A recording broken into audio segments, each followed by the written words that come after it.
1 Yohanes 3. Lihatlah betapa besarnya kasih yang dikaruniakan Bapa kepada kita, sehingga kita disebut anak-anak Allah.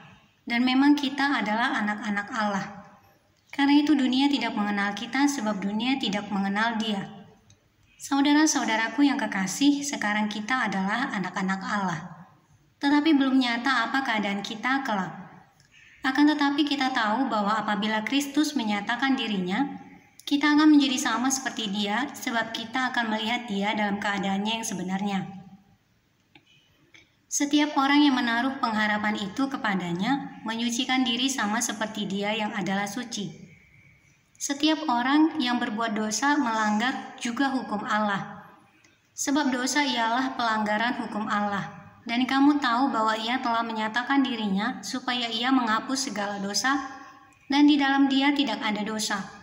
Karena itu setiap orang yang tetap berada di dalam Dia tidak berbuat dosa lagi. Setiap orang yang tetap berbuat dosa tidak melihat dan tidak mengenal Dia. Anak-anakku, janganlah membiarkan seorang pun menyesatkan kamu. Barang siapa yang berbuat kebenaran adalah benar, sama seperti Kristus adalah benar. Barang siapa yang tetap berbuat dosa berasal dari iblis, sebab iblis berbuat dosa dari mulanya. Untuk inilah anak Allah menyatakan dirinya, yaitu supaya Ia membinasakan perbuatan-perbuatan iblis itu. Setiap orang yang lahir dari Allah tidak berbuat dosa lagi, sebab benih ilahi tetap ada di dalam dia dan ia tidak dapat berbuat dosa, karena ia lahir dari Allah. Inilah tandanya anak-anak Allah dan anak-anak iblis. Setiap orang yang tidak berbuat kebenaran tidak berasal dari Allah. Demikian juga barang siapa yang tidak mengasihi saudaranya. Kasih terhadap saudara sebagai tanda hidup baru. Sebab inilah berita yang telah kamu dengar dari mulanya, yaitu bahwa kita harus saling mengasihi, bukan seperti Kain yang berasal dari si jahat dan yang membunuh adiknya. Dan apakah sebabnya ia membunuhnya? Sebab segala perbuatannya jahat dan perbuatan adiknya benar. Janganlah kamu heran, saudara-saudara, apabila dunia membenci kamu. Kita tahu bahwa kita sudah berpindah dari dalam maut ke dalam hidup, yaitu karena kita mengasihi saudara kita. Barang siapa tidak mengasihi, ia tetap di dalam maut.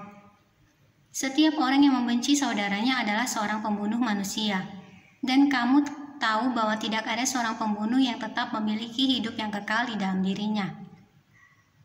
Demikianlah kita ketahui kasih Kristus, bahwa Ia telah menyerahkan nyawanya untuk kita. Jadi kita pun wajib menyerahkan nyawa kita untuk saudara-saudara kita.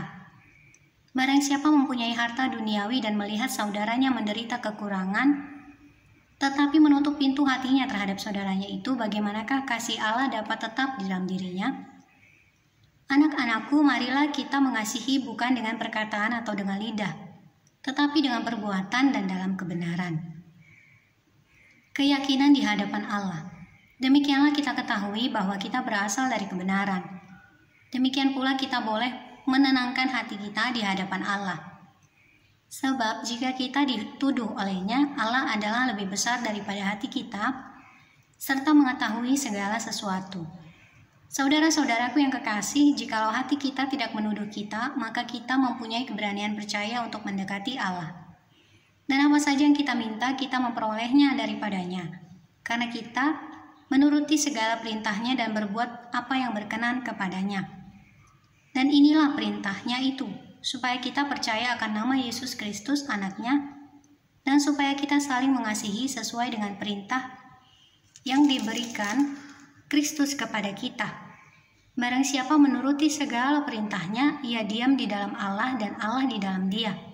Dan demikianlah kita ketahui bahwa Allah ada di dalam kita, yaitu Roh yang telah Ia karuniakan kepada kita.